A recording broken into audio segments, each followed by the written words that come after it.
Indian national steel, metal, mines and engineering employees federation (INSMEEF) के तत्वावधान में 2 दिवसीय राष्ट्रीय सेमिनार का आयोजन जमशेदपुर स्थित माइकल जॉन ऑडिटोरियम में किया गया। इस सेमिनार में देशभर के विभिन्न औद्योगिक क्षेत्रों से जुड़े मजदूर संगठन, यूनियन प्रतिनिधि और पदाधिकारी बड़ी संख्या में शामिल हुए। इस मौके पर मुख्य अतिथि के रूप में all India trade union Congress (ATIC) के राष्ट्रीय अध्यक्ष जी.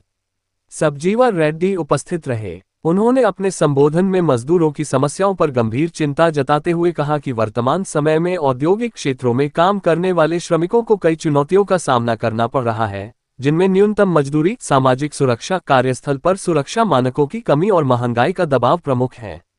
रेड्डी ने कहा कि मजदूरों के कल्याण और अधिकारों की रक्षा तभी संभव है जब सभी यूनियन आपसी मतभेद भुलाकर एकजुट होकर संघर्ष करें। उन्होंने कहा कि सरकार और उद्योग प्रबंधन के सामने मजदूरों की मांगों को तभी मजबूती से रखा जा सकता है जब श्रमिक संगठनों की आवाज एक हो। सेमिनार के पहले दिन कई महत्वपूर्ण विषयों पर विस्तृत विचार विमर्श हुआ।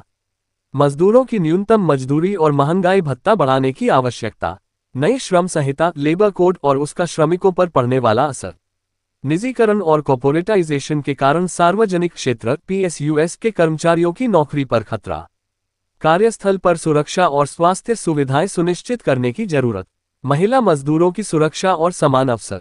ये सेमिनार न केवल मजदूर संगठनों के बीच आपसी संवाद का मंच बना, बल्कि आने वाले दिनों में मजदूर आंदोलन की दिशा तय करने में भी महत्वपूर्ण साबित होगा। प्रतिनिधियों ने इस बात पर जोर दिया कि मजदूरों को संगठित करने और उनकी आवाज सरकार तक पहुंचाने के लिए राष्ट्रीय स्तर पर एक साझा रणनीति बनानी होगी। देशभर से आए प्रतिनिधियों ने अपने अपने अनुभव साझा किए और विभिन्न क्षेत्रों में मजदूरों की स्थिति पर प्रकाश डाला। झारखंड, बिहार, ओडिशा, पश्चिम बंगाल, छत्तीसगढ़, महाराष्ट्र, तमिलनाडु और आंध्र प्रदेश से आए यूनियन नेताओं ने इस सम्मेलन को और भी सार्थक बना दिया। ट्रेड यूनियन के अंदर यूनिटी लेकर आने की कोशिश कर रहे हैं। हम सब मिलकर हमारे पॉलिटिकल डिफरेंसेस दूर कर सब ट्रेड यूनियन को इकट्ठा होकर काम करने की कोशिश कर रहे हैं। कुछ हद तक हम कामयाब हुए और कुछ हद तक नहीं हो सक रहे हैं। तो डिफरेंसेस चल रहा है, पॉलिटिकल डिफरेंस में जो है वो ट्रेड यूनियन के अंदर आ गई है। इसका वजह से ट्रेड यूनियन में यूनिटी जो है वो कायम नहीं कर सक रहे हम लोग। आज जो देश में जो देखा जा रहा है, मजदूरों के लिए लगातार आप लोग आंदोलन करते रहे हैं, लेकिन फिर भी मजदूरों की हालात सुधर नहीं रही है। प्राइवेटाइजेशन हो रहा है, ऐसे में यूनियन किस तरह से आंदोलन कर रही है, जो कि दिख नहीं रहा कुछ? आंदोलन ट्रेड यूनियन जो कर रही है एक आवाज से नहीं कर रही है, अलग अलग आवाज है ट्रेड यूनियन का। वो एक बनाएंगे तो हमारा ताकत बनेगा, ताकत से हम जवाब दे सकेंगे गवर्नमेंट को या मालिकों को, दोनों को जवाब दे सकेंगे।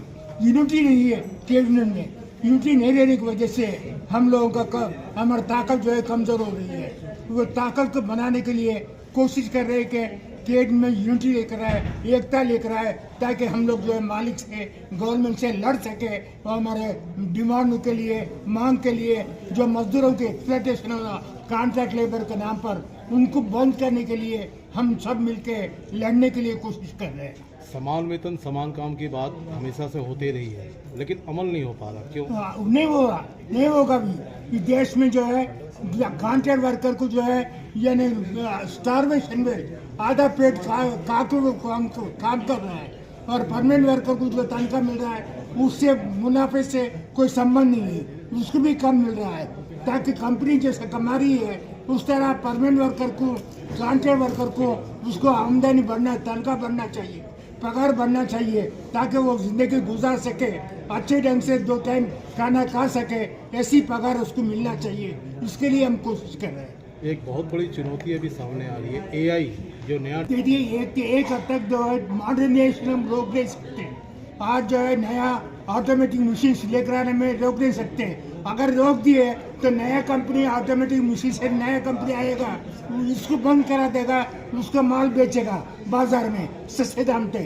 तो इसलिए हम चाहते हैं कि मॉडर्नाइजेशन और कॉन्ट्रैक्ट लेबर का दोनों का एक राजी होना चाहिए, एक समाधान बनना चाहिए, ताकि जो है मजदूरों का एक्सप्लॉयटेशन बंद हो और मालिक जो है मजदूरों को कॉन्ट्रैक्ट लेबर के नाम पे एक्सप्लॉयटेशन करना बंद करके थोड़ा मॉडर्नाइजेशन करे, थोड़ा जो है परमानेंट वर्कर का पगार इनकम बढ़ाए, ये काम करने के लिए कोशिश करें, तो यूनियन सब मिलकर ये कोशिश कर रहे हैं। देखिए कहाँ तक हम सक्सेस होते हैं। वर्तमान जो केंद्र में सरकार है इससे कोई सरकार का ताउन नहीं है, तो सरकार जो लेबर लॉज अभी तक बनी हुई है उसी के ऊपर चल रही है और उसको और कमजोर बनाना चाहती है सरकार, जिसके खिलाफ हम लड़ रहे हैं।